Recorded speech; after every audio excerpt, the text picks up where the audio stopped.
And Cam, is it just a matter of seeing what the hell they do on the court or before the game, or how are you feeling about them right now? Seth is out tonight, but with, I think we expect him to play Friday. Cam is a game time decision, so he's going to go through his warm up and all his stuff and see if he's able to play tonight. Ben didn't make the trip last night. How'd you reunited with him? Is there any update on Simmons and how he's looking at him? Yeah, Ben had an epidural while we were in Orlando. The idea being to try to accelerate his recovery and take some of the irritation down. And so hopefully that'll help him relieve some of the symptoms and be able to recover quicker and accelerate that process.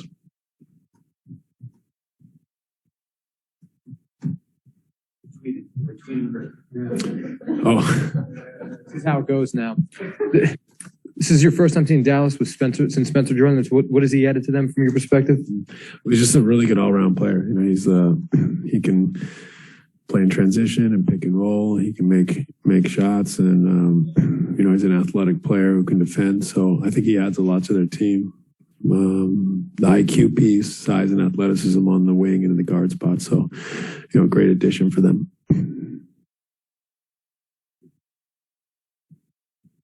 With LaMarcus, is he going to get reevaluated anytime soon, or has he been reevaluated recently? And do you have any kind of clarity on his timeline? I don't have any. I think he's, I think it's a next week evaluation for LA.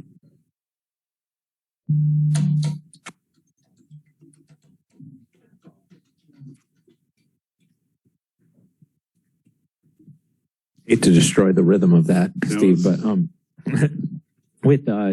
with Bruce, obviously, he's played so well lately. In particular, the assist numbers have been high. Just it seems like he's making great decisions with his passing.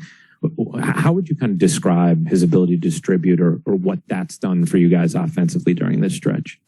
He's played very well, I think, in all facets. We know Bruce always comes to play and competes and plays with great energy and physicality, but I think, he's getting the ball in the half roll or when they're doubling Kevin or Kai, he's getting the ball and able to drive it and make the next play. And so, we've pushed him to make great decisions in there, to look to score, get to the rim or shoot his floater when he's open. But when a defender rotates, to make good decisions and create opportunities for his teammates. And he's really improving at that as well. So really proud of Bruce and what he brings every night.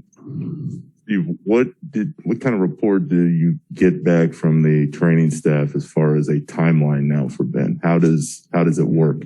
I don't have any update on that. So he gets the epidural and he just has to lay low for a period of time? Yeah, see how it responds to the epidural, then they make a plan, I think. Is there any timeline internally where you guys are hopeful to get him back on the floor to be able to do anything right now? No, it just depends, like I said, on the epidural and how he responds, and then they can start to formulate a plan.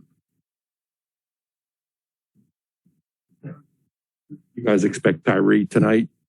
And if so, whenever he's here, will he visit you guys in the locker room again? I don't know if Kyrie is coming tonight, to be honest with you. And if he is, will he join? I don't know. I don't know anything about that. Coach, being shorthanded, the challenge that the Mavericks present for you guys on the second half of back-to-back. Yeah, I think obviously they're playing really good basketball, really found kind of an identity and have really defended this year.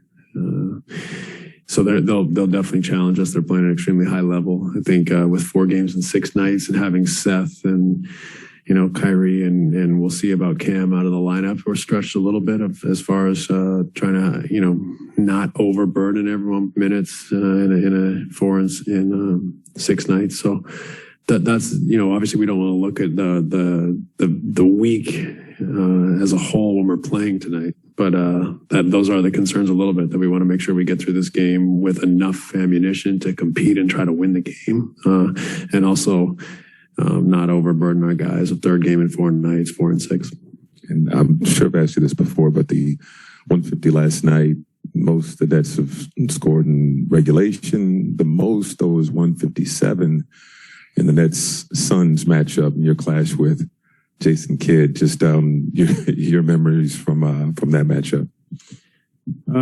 Just the back in the day how I used to lock people down. Just keep that, keep the top guys under wraps.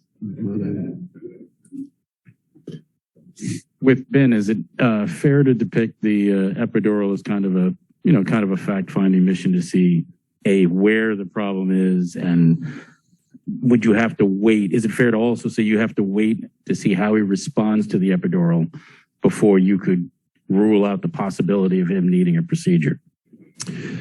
I don't think anyone's even talked about a procedure, so that would be a way down the line scenario. We expect him back at some point, and I'm not the doc, so I'm going to be very careful what I say about the epidural. But I think I don't know about a fact finding. I think they understand what he's. I don't think they're in the dark as far as what's hurting him. I think it's just better finding the things that will respond best to. Eddie Sefka. Hey, Steve, good to see you again. We all have heard the theory about when you make a major trade in season, sometimes can take a while, even the following season before things all mesh. I'm guessing you guys don't see this way. But how much does having a guy like Kevin may give you confidence that whatever time Ben joins you, that this is going to work? Well, I think we feel excited in the direction we're going. We would love to have full availability to see what we actually have and how it all fits. But I think Ben's a great fit for our group. He brings so many things that we need with his size, length, athleticism, defense, rebounding, transition play, facilitating, passing the ball. He can screen, he can roll, he can cause a lot of problems with the variety of skills. He brings it at an elite level. So I think he's a great fit for our group, but you can't just plug pieces together and expect it to work overnight. We still have to go through the process of incorporating him and finding that cohesion and understanding the rhythm and timing and all those things. But yeah, I think we feel confident that our team can be extremely competitive and match up with anybody in the playoff situation. At the same time, we're not going to think too hard and long about do we have to wait for next year? No, we're just going to play what's in front of us. We're going to try to improve every day. We're going to play who's available and seek growth and understanding and cohesion. And if we focus on those things, we'll find out if we're ready, if we're good enough. But we feel confident, we feel belief, and we feel excitement about our group and our direction. And hopefully he can come back because, like I said, we think he's a fantastic fit and he does a lot of things that we really need on the basketball floor. Chuck Cooperstein. Hey, Steve. How you doing? Good to see you. Was curious just a little bit more about Dinwiddie and why you think, just even watching the tape of since he's come to Dallas, why he fits so well with Luka and with Jalen Brunson playing together. Well, I just think he's a smart basketball player who has a variety of skills. He can shoot, he can handle and pick and roll, he can pass. Like I said, he has a high IQ. He's also has size and athleticism. So both sides of the ball, he can impact the game with his athleticism and the IQ piece. I think is really important to play off guys. Sometimes he's on the ball, sometimes he's off the ball. So his versatility, I think, is a great fit. Is that maybe his most underrated quality? Is his ability to play off the ball and to play off of other people? I don't know how it's rated, but I think it's something that I've always really liked about him is that he can fit into different positions, different roles. He can be a primary ball handler. He can play off the ball. He can play second side. So I think the athleticism allows him, along with the IQ, to be able to fill the gaps no matter what his team needs. Appreciate it. All right. You're welcome.